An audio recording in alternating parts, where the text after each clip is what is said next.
Haja Terapia, o podcast que te ajuda a lidar com seus problemas diários. Porque para manter a saúde mental em dia, haja terapia. Olá, eu sou a Karina Brasil. E eu sou a Milena Matias. E esse é o podcast Haja Terapia, o podcast que ajuda a manter a sua saúde mental em dia. Nem tudo o que a gente pensa é verdade. Nossos pensamentos, eles não são fatos. Todos nós podemos ter distorções ou vieses de pensamentos diferentes e um pouquinho distorcidos da realidade. E para aprender, não é a entender se seus pensamentos te ajudam ou te atrapalham, haja terapia, não é, Karina?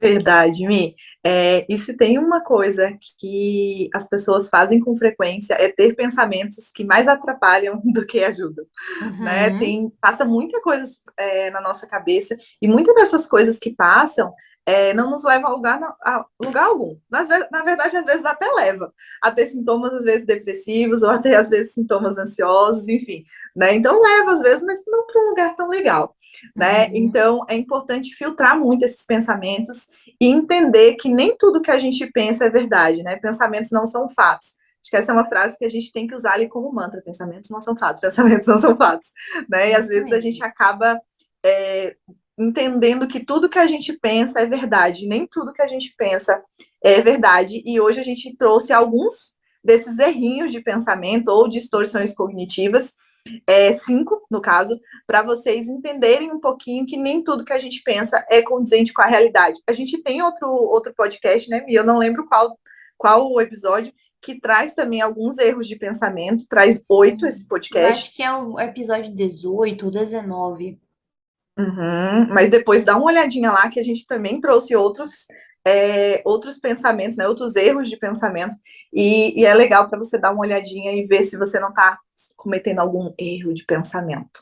Sim, e você sabe, Karina, que com certeza você sabe, não é? Mas você você deve orientar seus clientes assim, que toda vez que a gente tem uma situação que desencadeia uma emoção muito intensa, geralmente nós vamos ter um erro de pensamento associado, não é? E talvez um exercício para quem está ouvindo a gente hoje é que na próxima semana, quando você tiver um evento que você sinta uma emoção muito desconfortável, você pegue, anote aquela emoção e também anote aquele pensamento que está associado e comece a avaliar se esse pensamento é útil, se esse pensamento é válido, se esse pensamento Uhum, tem uma probabilidade de acontecer. E aí uhum, você começa também a questionar: isso não é fato, não é nem uhum, tudo que eu penso é verdade, eu não sou uhum. meus pensamentos. Tudo isso vai te ajudar a fazer a famosa metacognição, que é pensar sobre os seus pensamentos. Verdade, Mi. Inclusive, é uma atividade que com certeza você passa também, que a gente passa para os nossos pacientes, né? Que é o registro de pensamento, a gente chama de RPD, né? Registro de Uhum. pensamento funcional, né? Que é um registro de pensamento. Então, mas é uma atividade que a gente passa em terapia, mas você consegue fazer em casa também, né? Uhum. Óbvio que dependendo do caso, aconselho a procurar um psicólogo, enfim, mas Sim, às vezes é uma atividade que você consegue fazer em casa até para você ver se você comete algum desses erros de pensamento e o quanto teus pensamentos são úteis, né? O quanto teus pensamentos te ajudam ou te atrapalham, né? Então, pega um papelzinho e anota. Quando você tiver, igual a me falou, uma emoção intensa, uma emoção desconfortável, pega e anota o que é que você pensou naquela hora. Começa a ter a seguinte frase: o que passou na minha cabeça, né? O que é que está passando na minha cabeça agora? E anota isso para você começar a olhar um pouquinho de fora. Quando a gente anota, parece que a gente consegue sair um pouquinho assim e enxergar um pouco de fora a situação, né? Então, sim. talvez essa atividade te ajude a entender que nem tudo que tu pensa é verdade, né? Que pensamentos não são fatos. Isso mesmo. E aí tem um pensamento, não é? Que às vezes, quando a gente tem uma emoção muito desconfortável, ele aparece com frequência, é o pensamento de rotulação, não é? Quer ver um pensamento que, infelizmente, acontece muito às vezes quando o cliente está me contando algo? É vir assim: eu sou burro, eu sou burra, eu sou incompetente, não é? Eu sou imprestável, eu não sirvo para nada. Que vem de uma forma tão natural que a pessoa nem percebe que falou isso na frente da psicóloga. Não é? Muito, A pessoa não percebe que ela falou muito aquilo na frente verdade. da psicóloga. Entende? Aquilo é tão automático, um pensamento de entrada automática mesmo, um erro de pensamento, que você percebe aquilo e você fala assim, não, eu sei que eu não sou burra. Tá, ok, mas será que a tua crença ali interna não tá dizendo algo, uma coisa né, do seu, tá, uma crença de desvalor não tá trazendo esse pensamento aqui agora, não é? Talvez você queira acreditar que não é, mas lá dentro tem alguma coisa apontando para isso, não é, Karina? Todo pensamento que é muito taxativo, né, que são uma característica dos de rotulação, por exemplo, sou Uhum, burra, sou ridícula, né, o sou ridícula eu já escutei algumas vezes, e dói quando eu escuto o paciente fala, dá um, né, é desconfortável, assim, até uhum, de ouvir, né, sou imprestável, então tem esses pensamentos que são muito, tipo, rótulos e rótulos muito negativos, é importante você prestar atenção quanto você repete eles, né? E o quanto você acredita neles. Porque uhum, imagina só você acreditar que você, por exemplo, é indesejável, né? uhum. Imagina, você teria coragem de falar isso para alguém que você gosta? Né? Por exemplo, eu não teria coragem de olhar para mim e dizer, Mi, você é uma pessoa ridícula, né? E às vezes tu fala isso para tu, né? Isso é importante você filtrar também, tipo, será que isso que eu tô falando para mim, esse rótulo que eu tô me dando, eu teria coragem de dar para alguém que eu gosto, para alguém que eu amo? Se não, tem uma chance de talvez não ser um pensamento muito legal de você ter. Uhum, isso mesmo. Então, é importante a gente pensar também que a gente está falando aqui, uma vez que a gente fala de rótulos, há vários pensamentos automáticos que estão enraizados como se fosse numa crença social. Uhum, Tá? Então, essa crença social traz um rótulo também para gente que a gente traz às vezes com a gente. Não é tão enraizado às vezes no nosso lar ou na sociedade que a gente fala assim. Às vezes a gente fala, não, perdão, a gente não fala, mas a gente escuta outras pessoas falando que o quê? Nem homem presta, toda mulher uhum, é interesseira, e uhum, alguns rótulos de profissões, por exemplo, e você não pensa, e você repete essas frases, não é? Está verdade. presente numa crença social disfuncional, não é? E aí você repete isso. Então preste atenção na hora de rotular. Outra coisa que acontece com a rotulação, às vezes, a gente faz esse tipo de rotulação, por exemplo, numa situação social. Não é? Você vai a um restaurante.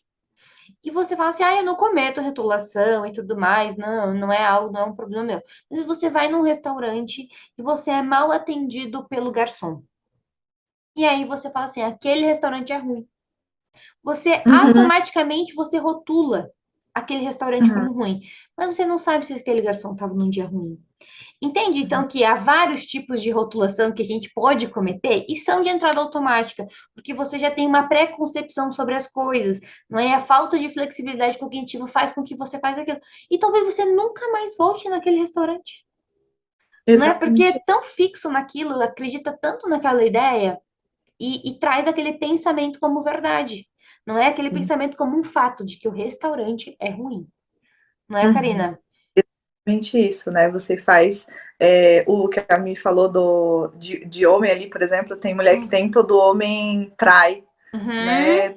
Ou todo homem não presta, enfim, ou do restaurante. Então, são às vezes o rótulo pode ser para você, né? São rótulos que você se dá, mas também pode ser rótulos para coisas ou para pessoas, né? uhum. Então, significa só que são rótulos para você. Acontece com muita frequência de ser rótulos, né? Principalmente em sessão, a gente vê do, de si próprio, né? Auto, né? Mas Autorrotulação ali nesse caso, né? autorrotulação, obrigada.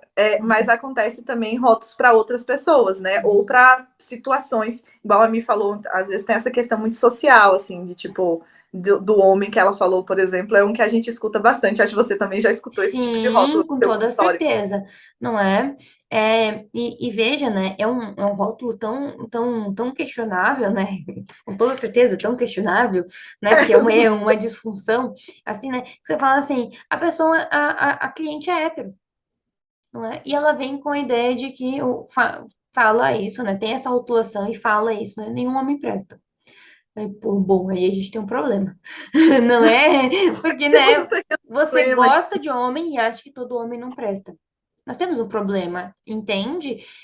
Então, é esse tipo de coisa que a gente precisa, né, analisar, avaliar e fazer uma quebra desse pensamento automático e fazer a metacognição, né? O pensar sobre aquilo, reestruturar cognitivamente aquele pensamento, não é? Na terapia é muito mais fácil. Eu sei que a gente fala aqui muito do ambiente de terapia, porque na terapia, com alguém te ajudando, é muito mais fácil, não é? Ah, você... Porque a gente vai estar te ajudando diretamente no teu ponto ali. Aqui a gente fala de exemplos comuns que talvez entrem na sua vida de alguma forma, não é? Mas na terapia ela é muito mais fácil. Então, o que a gente está trazendo é uma provocação para que você questione tudo que é muito imperativo na sua vida. Não, porque isso é assim, porque aquilo é assim, porque aquele outro é assim. Será mesmo que é tão assim? Exatamente. E tem outra distorção que a gente trouxe além da rotulação, que é a Uhum. personalização, né? A personalização, o nome meio que já dá a entender, é quando você atribui a culpa das coisas que acontecem a você, né? Por exemplo, o teu casamento deu errado e meu casamento acabou porque eu falhei, né? Aconteceu alguma coisa e falou, ah, não, foi minha culpa, foi porque eu fiz alguma coisa errada, né? Você atribui a culpa dos eventos a você, né? Você acha que tudo que acontece de errado é culpa tua. Não, isso aconteceu, mas foi porque eu fiz alguma coisa errada. E Uhum. os outros, enfim, só estão existindo ali. Os outros não têm culpa de nada, né? Tu que tem a culpa de todas as coisas. E assim, não é verdade, tá? Geralmente, por exemplo, quando um casamento acaba, muitas vezes a culpa é de ambos, né? Talvez um tenha uma culpa maior, outro um pouco menor, enfim, mas a culpa acaba sendo de ambos, né? Então, essa ideia de tipo de todas as coisas serem culpa tua, né, de se culpabilizar muito, é uma distorção cognitiva, né? É uma personalização. E é interessante a gente pensar, Karina, que quando a gente atribui, não é a culpa somente a mim, a responsabilidade de mudança também é só minha. Não é? E será que o outro, será que você não acha que o outro também deve fazer mudanças, né, durante essa troca com você, nessa relação? É para pensar, Ex- não é?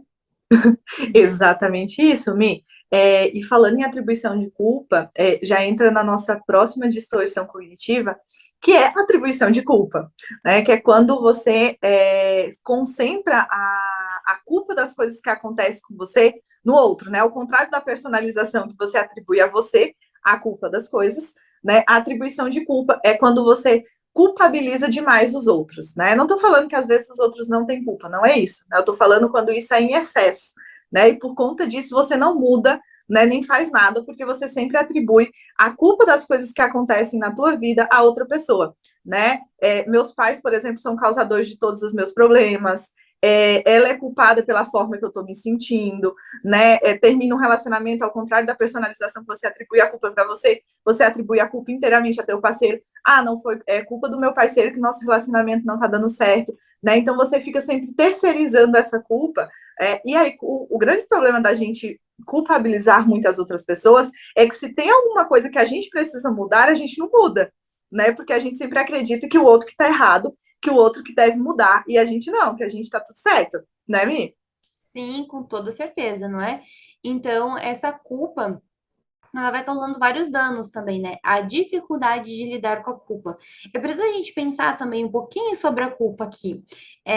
Veja, a culpa, ela pode ser improdutiva ou produtiva, tá? Quando ela é improdutiva, quando você fica ruminando muito tempo ali os seus pensamentos, e quando ela é produtiva, você vê onde você errou, e tenta fazer mudanças, não é? E aí você aprende, tira lições daquele momento. E aí ela é produtiva. Então, veja, cuidado, não é? Às vezes tudo bem você se culpar, mas a gente precisa também trazer essa culpa para ela ser produtiva e não improdutiva, né? Trazer produtividade para essa culpa. Não adianta só ficar se culpando, ruminando, né? Agora, olha, ela é culpada ou eu sou culpada e coloca a culpa, né? Aquela brincadeira, a culpa é minha, eu coloco onde eu quiser, não é? E aí Uhum, se não é enquadra bem bem nessa distorção, né? A não, culpa é não minha. é não é bem assim que a gente faz, não é? A gente tem que tomar um Uhum. cuidado e trazer a produtividade para essa culpa e não a Exatamente. ruminação. Inclusive, a gente tem um episódio sobre. Eu não vou lembrar qual episódio, você é melhor em lembrar, Eu acho que é mas um no dos primeiros episódio ali, 7 ou 8, talvez, né? Por aí.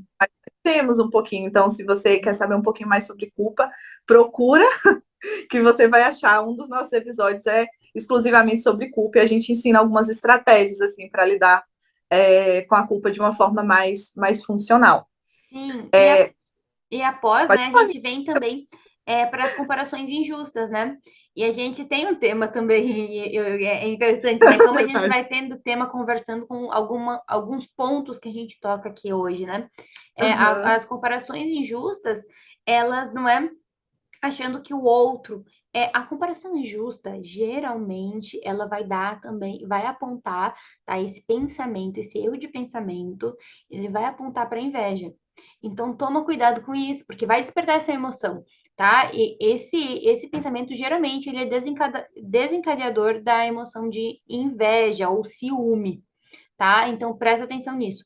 E a gente tem um episódio, né? Eu acho que foi um dos 3 primeiros, alguma coisa assim, que a uhum. gente fala sobre comparações das redes sociais, não é? E que as comparações das redes sociais são injustas, não é? Que a gente está comparando o palco do outro com o nosso bastidor, não é? Então presta atenção nisso. Quando você for fazer uma comparação injusta, veja se você não está fazendo, comparando o seu bastidor com o palco do outro. E aí, não é? Vai estar disfuncional, provavelmente. Exatamente isso. E nas redes sociais, acho que é dos lugares que mais aparecem as comparações, né?